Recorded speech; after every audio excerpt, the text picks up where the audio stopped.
میرا نام قاضی ریحان ہے۔ میرا تعلق بلوچ نیشنل موومنٹ سے ہے۔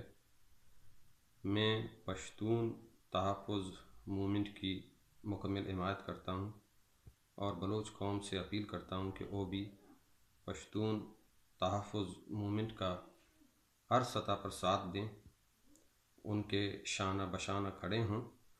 ان کے مطالبات انسانی بنیادوں پر ہیں۔ وہ کوئی سیاسی ایجنڈا ان کا نہیں ہے، وہ یہی چاہتے ہیں کہ پشتونوں کو آزادانہ طور پر زندہ رہنے کا حق دیا جائے۔ اور میری ایک درخواست ہے پشتون قوم سے، پشتون تحفظ موومنٹ کے لیڈرشپ سے، کہ وہ ان غلطیوں کو مت دہرائیں جو ہم نے کی ہیں۔ بلوچ نیشنل موومنٹ ایک پرامن سیاسی جماعت ہے۔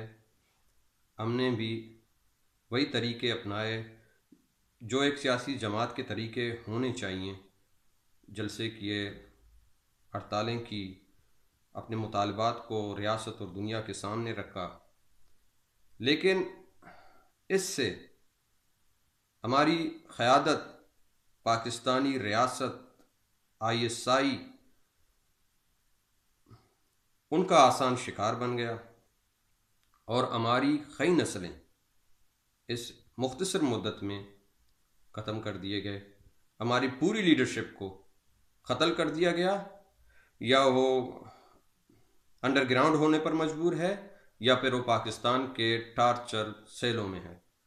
پاکستان امن کی زبان کو نہیں سمجھتا، پرامن طریقوں کو نہیں مانتا۔ ابھی پشتون تحفظ موومنٹ کے ساتھ بھی یہی کچھ ہو رہا ہے،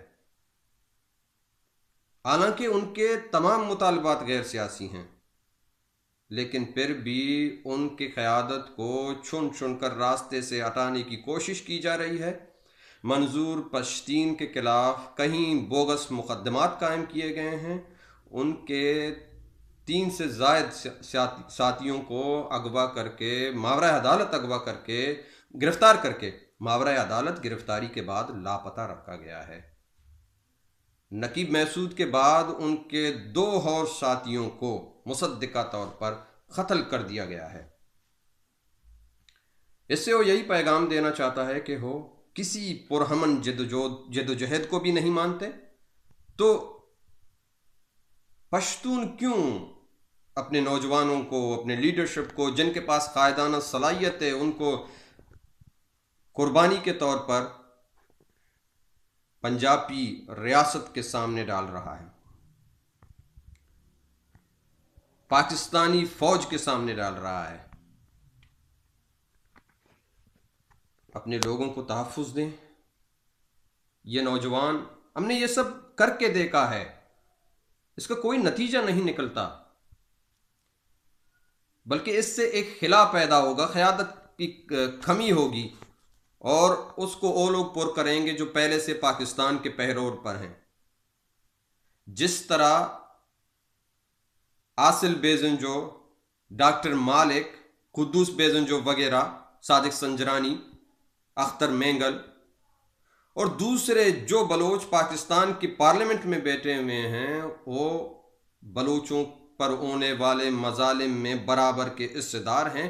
اسی طرح پشتون جو ہیں، نام نہاد قوم پرست پارٹیاں جو پاکستان کے پارلیمنٹ میں بیٹھے ہوئے ہیں، وہ بھی پشتونوں کے ساتھ ہونے والے مظالم میں برابر کے حصے دار ہیں۔ اگر انہوں نے ان مظالم کے خلاف اپنی زبان کھولی ہوتی، ان مظالم کے خلاف اٹھ کھڑے ہوتے، تو آج ہمارے سامنے منظور پشتین کی شکل میں ایک نیا قائد، ایک نیا لیڈر نہیں ہوتا۔ اگر پشتون سیاسی پارٹیاں اپنی ذمہ داریاں پوری کرتی تو پشتون تحفظ موومنٹ کے نام پر ایک نئی تحریک کی ضرورت نہیں ہوتی۔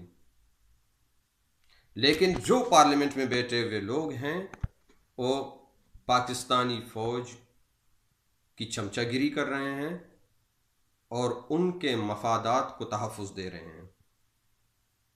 اور جو نیا لیڈرشپ ابھر رہا ہے پشتون قوم کے اندر، جو نوجوان ہیں، ان کو تحفظ دینا چاہیے، ان کو ریاست کا آسان شکار بنانے کی بجائے بہت سے جو طریقہ کار موجود ہیں اور ہماری غلطیوں سے سیکھنے کی کوشش کریں اور اس پر بات چیت کریں کہ دیکھیں، مشاہدہ کریں، مطالعہ کریں کہ بلوچوں نے کیا کیا ہے، اور آخر میں ہم اس نتیجے پر پہنچے ہیں کہ ہمیں اپنے لیڈرشپ کو انڈر گراؤنڈ کرنا چاہیے۔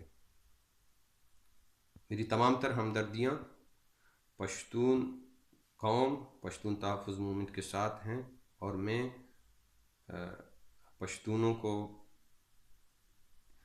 خوشحال، آباد ہمسائے کے طور پر دیکھنا چاہتا ہوں۔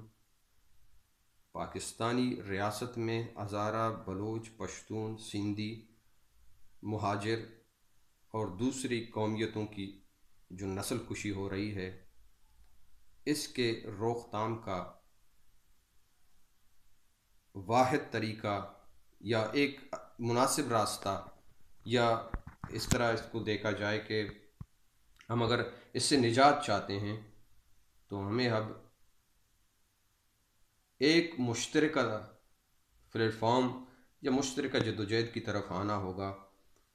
ماضی میں جو چھوٹی قومیتیں، پاکستان ان کو چھوٹی قومیتیں کہتا ہے، پاکستان میں ان کو چھوٹی قومیتیں کہا جاتا ہے، لیکن کوئی قوم چھوٹا بڑا نہیں ہوتا، ساری قومیں برابر ہیں، کوئی قوم چھوٹی بڑی نہیں ہوتی۔